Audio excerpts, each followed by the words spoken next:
వి gold trusted gold buyers మీరు తాకట్టు పెట్టిన బంగారాన్ని విడిపించి ఈ రోజు ఉన్న మార్కెట్ ధరకు కొనబడును. నమస్తే రమేష్ గారు. నమస్తే మేడం. అయితే నాకు ఫిక్స్డ్గా ఒక ఇన్కమ్ వస్తుంది. 15,000 కానివ్వండి, 50,000 కానివ్వండి, 1 lakh కానివ్వండి. నాకు వచ్చే చిన్న శాలరీతో కూడా నేను స్టాక్ మార్కెట్లో ఇన్వెస్ట్ చేయాలి అనుకుంటున్నాను. అలాంటప్పుడు డే బై డే ప్రతిరోజు ఇన్వెస్ట్ చేస్తే మంచిది అంటారా? ఒక లాంగ్ టైంలో ఇన్వెస్ట్ చేస్తే మంచిది అంటారా? అసలు స్టాక్ మార్కెట్లోకి ఎంటర్ అవ్వాలి అంటే బేసిక్ థింగ్స్ ఏముంటాయి మనం ఫాలో అవ్వాల్సినవి? డెఫినెట్గా అండి, స్టాక్స్ మార్కెట్లో మనకు తెలిసినట్టు దాదాపు 7,000 షేర్లు ఉన్నాయి.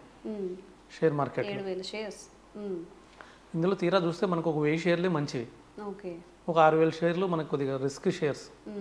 అంటే వాటికి ఆఫీసులు ఉన్నాయో లేదో తెలియదు, అవి అందులో ఏమైనా బిజినెస్ జరుగుతుందో లేదో తెలియదు. సో జరిగినా కూడా అక్కడ లాభాలు నిజంగా వస్తున్నాయో లేదో తెలియదు. ఓకే. సో సత్యం కంప్యూటర్స్ ఎలా అయితే రిస్క్ జరిగిందో, ఏం జరగకుండానే జరిగిందని చెప్పి వాళ్ళు ఎట్లయితే రిటర్న్స్ చూపించారో అట్లా రిటర్న్ చూపిస్తున్నారో లేదో తెలియదు.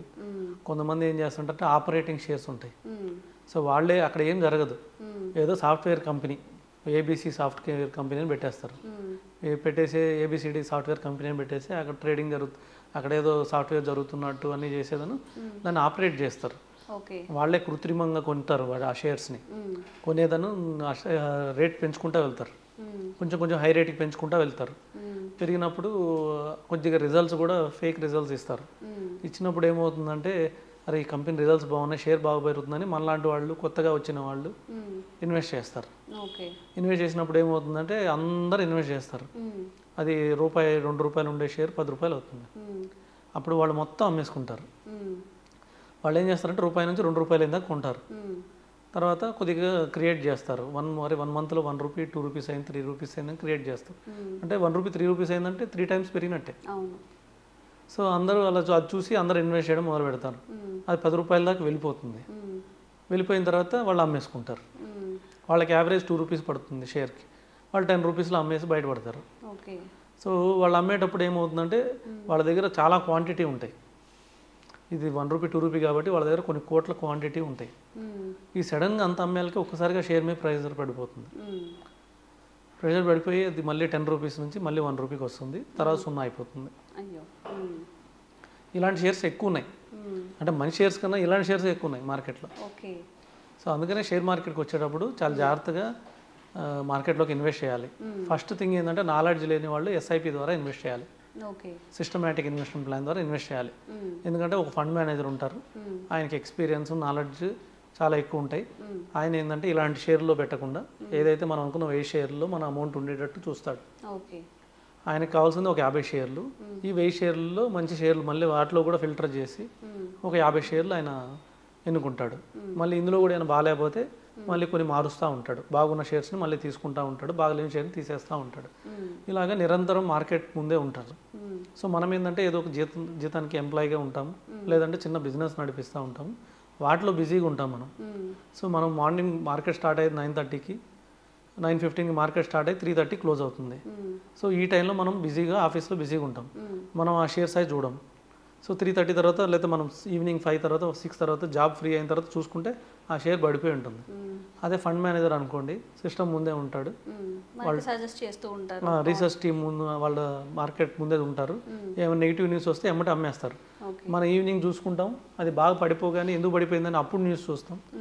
ఇంకా మనం చేసేది కూడా ఏం లేదు. అంటే ఈ ఎస్ఐపిస్ అన్ని వాళ్ళు డీల్ చేస్తారండి, డైరెక్ట్ మనం కాకుండా మ్యూచువల్ ఫండ్ మేనేజరే డీల్ చేస్తారు. ఓకే. ఇవి మన చేతిలో ఉంటాం. సో మన తరపున ఒక ప్రొఫెషనల్కి ఇస్తున్నాం, మనకన్నా ఒక 1000 రెట్లు ఎక్కువ నాలెడ్జ్ పర్సన్కి ఇస్తున్నాం. ఓకే. ఎంతవరకు అంటే మినిమం అమౌంట్ ఎంత అండి ఇట్లా ఎస్ఐపిలు? మినిమం ₹100 నుంచి కూడా ఉన్నాయి మేడం. ఓకే. మినిమం ₹100, మినిమం ₹500 అలా మనం ఎంతైనా ఇన్వెస్ట్ చేసుకోవచ్చు. ₹100 కూడా చేయొచ్చు ఎస్ఐపిలో. సో ఇది ఫస్ట్ పద్ధతి. రెండోది వచ్చేసి సపోజ్ 50,000 అలాగే ఇన్కమ్ ఉన్నవాళ్ళు ఒక 5-10,000 ఎస్ఐపిలో పెట్టి మ్యూచువల్ ఫండ్లో పెట్టిన తర్వాత కొంచెం కొద్దిగా అగ్రెసివ్నెస్ కోసం, అంటే మ్యూచువల్ ఫండ్ అంత అగ్రెసివ్ ఉండవు. ఎందుకంటే వాటిలో ఫండ్ మేనేజర్ ఏం చేస్తారంటే వాళ్ళ మనీ కాదు కదా, వాళ్ళ డబ్బులు కాదు కాబట్టి వాళ్ళు ఎక్కువ రిస్క్ తీసుకుని ట్రేడింగ్ చేయరు. సో మనం కొంచెం మన నాలెడ్జ్ కోసం కానివ్వండి, లేకపోతే కొద్దిగా అగ్రెసివ్నెస్ కావాలి మన పోర్ట్ఫోలియోకి అనుకున్నప్పుడు కొన్ని సెలెక్టివ్ స్టాక్స్, సో వీటి గురించి ఫస్ట్ అర్థం చేసుకొని సో కొన్ని సెలెక్టివ్ స్టాక్స్ తీసుకొని సపోజ్ ఇప్పుడు ఫార్మా షేర్స్ బాగా పెరుగుతున్నాయి ప్రజెంట్. సో ఫార్మా ఎందుకు పెరుగుతున్నాయో తెలుసుకొని వాటిలో మనకి కొన్ని షేర్స్ సెలెక్ట్ చేసుకొని వాటి రిజల్ట్స్ చూసి వాటి క్యాష్ ఫ్లో చూసి బాగున్నాయని చూసి ఒకటి రెండు మంచి స్టాక్స్ కొనుక్కుంటే అవి కూడా వాటికి కూడా 2-3 సంవత్సరాలు టైం ఇస్తే బాగా పెరుగుతాయి. మధ్యలో కూడా 1-2 మంత్స్కి ఒకసారి చూసుకుంటూ ఉండాలి. అంటే న్యూస్ ఏమైనా మారుతున్నాయా. ఇప్పుడు సపోజ్ ఒక ఫార్మా కంపెనీకి ఒక కొత్త డ్రగ్ పర్మిషన్ వచ్చింది, సరే పెరుగుతా వెళ్ళిపోతుంది, 1 మంత్ తర్వాత చూసుకోవాలి. మళ్ళీ ఆ పర్మిషన్ పోయింది అనుకోండి, కొన్నిసార్లు ఎఫ్డిఐ అని ఫారెన్ వాళ్ళు డైరెక్ట్గా యూఎస్ వాళ్ళు ఎఫ్డిఐ వాళ్ళు ఎప్పటికప్పుడు గమనిస్తూ ఉంటారు అన్నీ కరెక్ట్గా జరుగుతున్నాయా లేదని. వాళ్ళు ఏమన్నా మళ్ళీ ఈ డ్రగ్ కానీ స్టాప్ చేశారనుకోండి ఇమీడియట్గా మళ్ళీ పడుతుంది. అందుకని 1 మంత్కి ఒకసారి దాన్ని గమనించుకుంటా. అలాగే సపోజ్ ప్రజెంట్ ఆటో షేర్స్ బాగా పెరుగుతాయి అంటున్నారు, మేబీ ఈవీ రావడం వల్ల.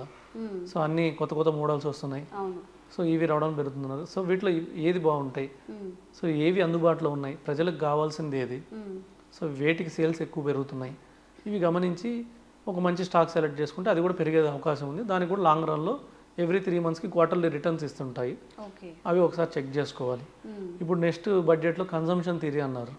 అంటే కన్జంప్షన్స్లో అంటే మనకు కావాల్సిన కన్జంప్షన్ సంబంధించిన ఆయిల్ కానివ్వండి, మనకు సంబంధించిన గ్యాస్ కానివ్వండి, లేకపోతే మనకు కావాల్సిన ఇంట్లో కావాల్సిన గ్రాసరీ కానివ్వండి, సో ఇవన్నీ మనకి కంపల్సరీగా ఎఫ్ఎంసీజీ స్టాక్స్ కిందకు వస్తాయి.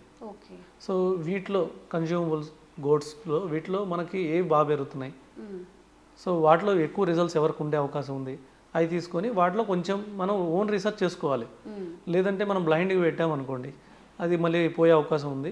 మధ్యలో కూడా ఇట్లా గమనించుకుంటా కొంచెం అంటే మ్యూచువల్ ఫండ్స్లో 10,000 ఎస్ఐపి ఉంటే ఒక 5,000 షేర్స్ నెలకి ఇలాగే ఇన్వెస్ట్ చేసి ఇవి కూడా మంత్లీ ఇన్వెస్ట్ చేసుకోవడం మంచిది. సో ఇలా చేసుకుంటే ఒక డైవర్సిఫికేషన్ అయింది.